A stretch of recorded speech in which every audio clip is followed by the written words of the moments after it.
Syederallen, Hari Kemerdekaan Republik Indonesia yang ke-77 tahun, tidak hanya masyarakat umum yang memeriahkan perlombaan, namun juga turut dimeriahkan oleh personel Tentara Republik Indonesia.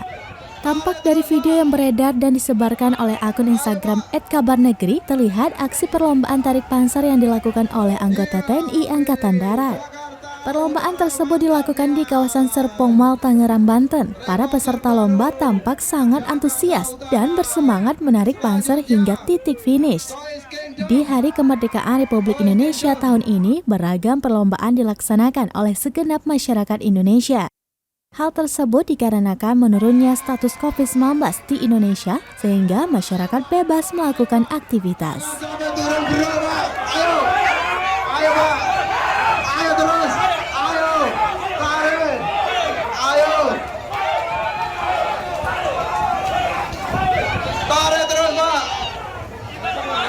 Ayo Pak.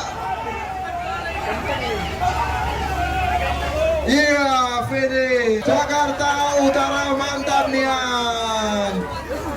Rekor terbaru Jakarta Utara. Selanjutnya Toys Kingdom.